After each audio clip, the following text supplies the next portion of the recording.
अस्सलाम वालेकुम, welcome to tech student guide. मैं हूं आपका टीचर राहील और आज हम देख रहे हैं फाइवर की क्लास नंबर 5 जिसका टॉपिक है my business. Fiverr my business basically एक टैब है, एक मेन्यू ऑप्शन है जिसके अंदर मल्टीपल 5-6 ऑप्शंस हैं, जिसको हम आज एक्सप्लोर करेंगे कि फाइवर के अंदर इन ऑप्शंस का क्या फंक्शन है और इनके अंदर क्या क्या चीज़ें हम कर सकते हैं। तो चलिए स्टार्ट करते हैं।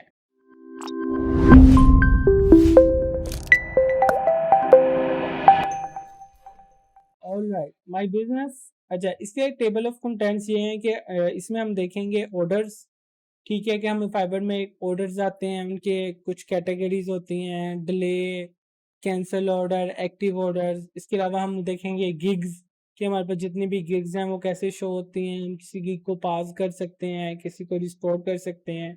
इसके अलावा हम अपनी प्रोफाइल को देखेंगे। इसके अलावा हम अपनी अर्निंग्स देख सकते हैं और कुछ टिप्स एंड ट्रिक्स हम फाइवर के ऊपर देखेंगे। ठीक है, तो ये बेसिकली हम अपने डैशबोर्ड के ऊपर आ गए हैं। इसके अंदर हमारे पास ये है माय बिजनेस का ऑप्शन।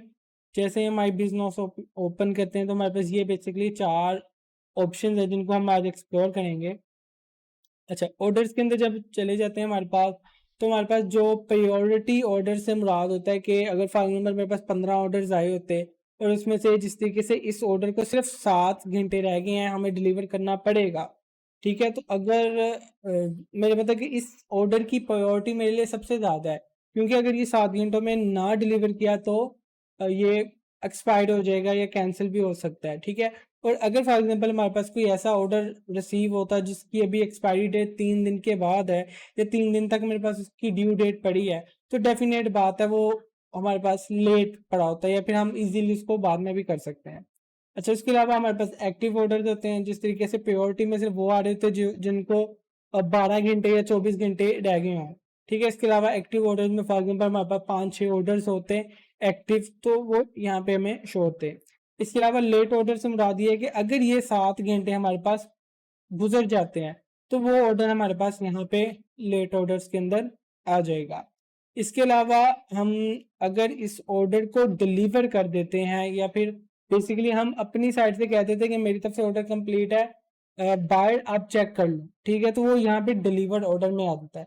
और अगर वो वाला जो हमारा सेल बायर है वो उसको कह दे कि हाँ ये मेरे मुताबिक कंप्लीट है, तो वो फिर यहाँ पे कंप्लीटेड ऑर्डर्स के ऑप्शन के अंदर आ जाएंगे, जिस तरीके से हमारे पास कंप्लीटेड ऑर्डर आए हैं। इसके अलावा हमारे पास कैंसल्ड ऑर्डर है कि अगर हमारे से कोई भी ऑर्डर कैंसिल हो जाए तो वो यहाँ पे आ जाता है। और स्टार्ड ऑर्डर है कि अगर हम किसी भी ऑर्डर को स्टार लगा दें, जिस तरीके से ये मैंने इसको स्टार कर दिया तो ये स्टार्ड ऑर्डर के अंदर भी आ जाएगा। ठीक है, मैं इसका स्टार खत्म कर रहा हूँ। ओके, अच्छा, इसके बाद हमारे पास आ जाती हैं गिग्स। गिग्स हम सिंपल कह सकते हैं हमारी प्रोफाइल्स होती हैं कि जो हम बेसिकली हमारी गिग्स। अच्छा, इसके बाद हमारे पास गिग्स आ जाती हैं। गिग्स के अंदर हमारे पास सिंपल यही होता है कि कितनी गिग्स हमने क्रिएट की हैं, तो वो सारी की सारी गिग्स यहाँ पे आ जाती हैं।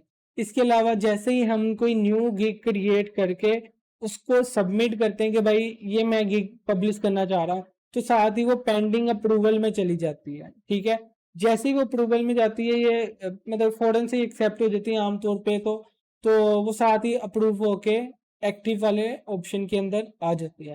फॉर एग्जांपल हमारे पास कोई ऐसी गिग है जिसको भी हम बना रहे हैं और उसको रास्ते में छोड़ दिया है, तो वो कहाँ पे आ जाएगी, ड्राफ्ट के अंदर। ठीक है, जिस तरीके से हमने पिछली वीडियो में देखा कि वो लास्ट पे जाके हमारे पास उसकी वेरिफिकेशन नहीं हुई तो वो सारी की सारी जो गिग है वो ड्राफ्ट में चली जाएगी।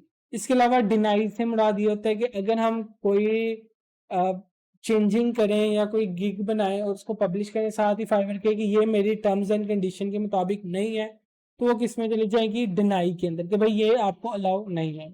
इसके बाद होता है रिक्वायर्ड मॉडिफिकेशन, मतलब कि अगर मैं इसी गिग के अंदर इसकी प्राइसिंग चेंज करता हूँ, मैं कुछ और काम करता हूँ और जैसे इसको मैं सबमिट करूंगा तो वो इसमें चली जाएगी कि इसकी मॉडिफिकेशन रिक्वायर्ड है कि इसको आप मॉडिफाई करें। तो आप मतलब कि इसके बाद हम सिंपल चेंजिंग करके सबमिट करते हैं तो वो रिक्वायर्ड मॉडिफिकेशन में चली जाती है।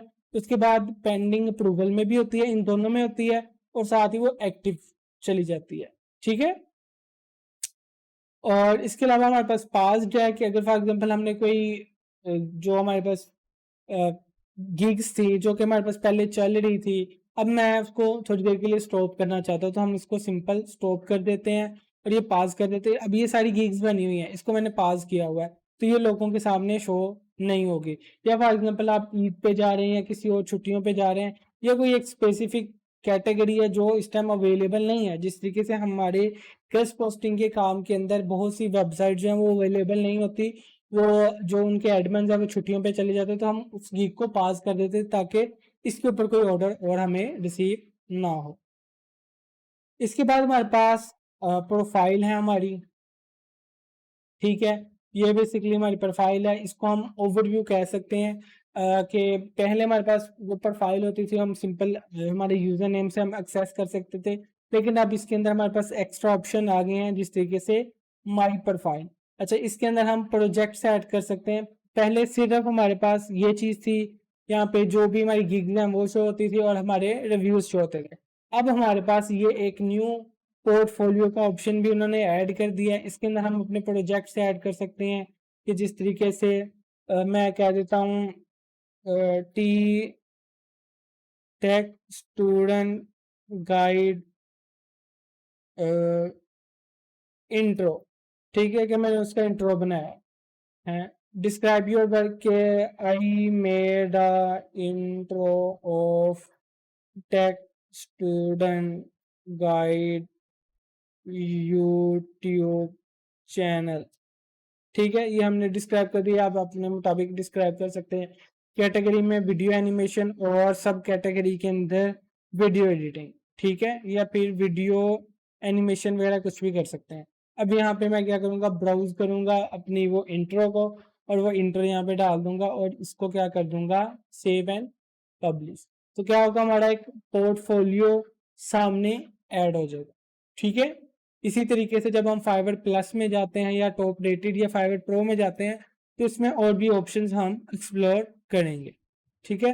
तो ये आपको एक ओवरव्यू पता चल गया कि हमारे पास प्रोफाइल के अंदर क्या चीज़ होती है। इसके अलावा हमारे पास अर्निंग है, अर्निंग्स के अंदर हमारे पास शो रहा है कि अभी तक हमने सारी ज़िंदगी मतलब कि इस चैनल के ऊपर कितने पैसे अर्न किए हैं, कितनी पेमेंट जो है वो क्लियरिंग पे लगी है, मतलब कि अगर फॉर एग्जांपल हम अभी अपना ऑर्डर डिलीवर करते हैं और वो उसको एक्सेप्ट कर लेता है, तो $800 14 दिन के लिए क्लियरिंग पे लग जाएंगे, ठीक है? Balance available for us for use, मतलब कि हमने 472 विड्रॉ करवा लिए हैं। कई बार ये भी होता है कि हम पेमेंट जो है ना वो विड्रॉ नहीं करते, वो इसी में रहने देते हैं और बाद में फाइवर से ही किसी और पर्सन की सर्विसेज सेल बाय कर सकते हैं, ठीक है? पेमेंट फॉर एक्टिव ऑर्डर्स ये कमिंग सून है, और एक्सपेंसेस टू डेट अभी तक मतलब कि कितनी चीज़ें हमने फाइवर से बाय की हैं। जिस तरीके से अगर मैं इन 742 में से कोई गिग कोई किसी और पर्सन को ऑर्डर दे देता, या फिर मैं फाइवर सेलर जो है वो सेलर प्लस बाय कर लेता, या फाइवर के ऊपर किसी भी तरीके से हम कोई एक्सपेंस कर देता, ठीक है? इसके अलावा जो हमने अर्निंग विड्रॉ की होती है वो सारी की सारी यहाँ पे हमें शो हो रही होती है, ठीक है?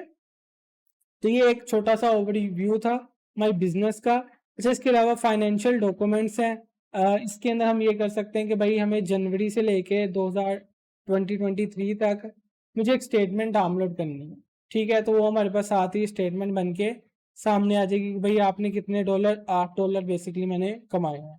ये आमतौर पे कुछ जगह पे यूज़ होती है, जिस तरीके से आजकल एलिवेट पे जो कि हमारे वो पेमेंट मेथड्स के अंदर मैं आपको बताऊँगा कि हम पेओनियर का भी एक अल्टरनेटिव है, जिसके अंदर हमें जो कार्ड मिलता है और हम अर्निंग पे एलिवेट पे के अंदर विथड्रॉ करवा सकते हैं, ठीक है? होप सो आपको ये वीडियो भी पसंद आई होगी, अगर पसंद आई हो तो लाइक कीजिए, अगर आपने सब्सक्राइब नहीं किया तो प्लीज़ सब्सक्राइब कीजिए। Thank you.